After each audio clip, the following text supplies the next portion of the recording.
voalohan'ny volana Desambra, ny faharoa ary ny fahatelon'ny volana Desambra ihany dia isy ny hetsika antsoina hoe Paris Madagasikara izay ho tanterahana eny amin'ny villageoire Andohatapenaka eny fandaharam-potoana maro no tazana ao anatin'ireo 3 andro misesy ireo ary ahazon'ny fahafampo azy tsirairay avy ireo rehetra tonga eny toerana.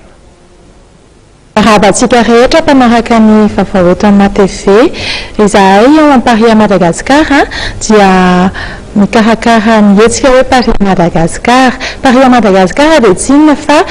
fotoana iray ahafahantsika miaina an'izany hoe any Paris izany tsy amin'ny voalohany faharoa ary fahatelon'ny volana Desambra avy izao eny amin'ny villageoire. Inona no hita ao anatin'ireo? Paris Madagasikara dia ahitantsika varotra fampirantiana, ahitantsika ihany koa karazana fihetsiketsehana maro samihafa, ohatra ny hoe défilé de mode, spectacle, animation pour enfants, danse, misy karazana zavatra be dia be zany. Tsy ho diso anjara amin'izany koa ireo mpivarotra satria misy ny entana maro izay avy any ivelany, avy any Paris, fa misy ihany koa ny entana izay avy eto an-toerana fa manome lanja an'ilay hetsika Paris Madagasikara. Ao anatin'izay indrindrany dia mbola misokatra ny fandraisana anjara vitsivitsy sisa ny toerana fa nefa mino izahay fa ianareo io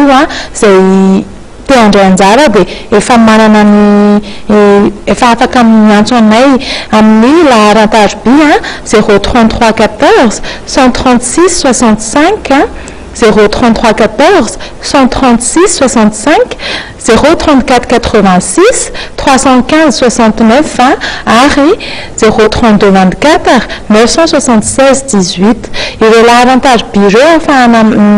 mifandray aminay mivantana na afaka manantona mivantana eny Ampefilo amin'ny logement 462 cité Ampefilo.